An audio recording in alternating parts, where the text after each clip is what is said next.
And to get some more response, an expert on the industry, Reg Platt is with me, who's a senior research fellow at the Institute for Public Policy Research. Thanks for coming in. So for a viewer watching this, saying to you, as someone who knows this area inside out, is this justified? Is this price rise today that we're talking about justified as SSE has explained it? What would you say? There's no doubt that SSE's costs are going up and they have to pass on those costs to consumers.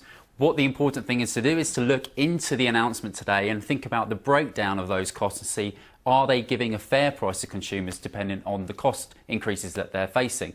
A lot of people are pointing to green policies, saying they're the big driver of bill increases. That's absolutely not the case, and you can see that in SSE's announcement today. They're only responsible for about a sixth of the increase that we've seen. Wholesale gas costs are a really big important component and they're really pushing up bills. There was another element to SSE's announcement today which we couldn't quite account for when we looked at the press release.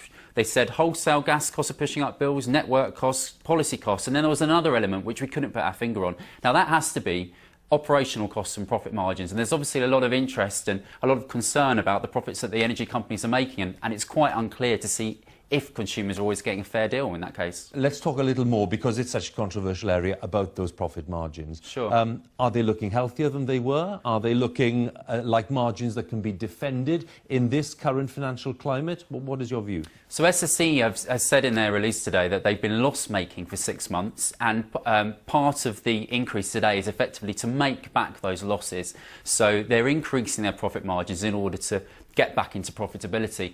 Now, the big question everyone's got when they look at the energy market is are the energy companies getting a good profit or not? They always point to their retail businesses and say, we're only earning about 5% here, and that's a fair enough margin. The big question is what they're making at the generation end, because, you know, these companies work in both generation and retail, and at generation they could be earning margins much more like 20% or so.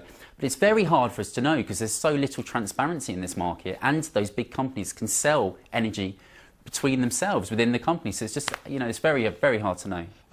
Given all of that and given the picture we're talking about, following today's announcement, what can we expect from the other big companies in the weeks ahead? Are we being, you know, irresponsible in trying to predict that others might follow? Absolutely not being irresponsible. It's the pattern that we see in this market. There's not a cabal in this market. The energy company bosses aren't getting together and saying, you know, what are we going to do to consumers with our price increases this time? But the way the market operates is that one big company goes and the others follow. You know, largely that's because they're all driven by the same cost drivers underneath, but they all want to see where everyone else goes before they put their price announcements out. So I'm afraid to say, yes, bill increases are on the cards for everybody. OK, Roger, good to talk to you. Thanks for coming in. Thanks very much. Thank you. Thank you. Was Reg Platt there from the Institute for Public Policy Research. Let's move on.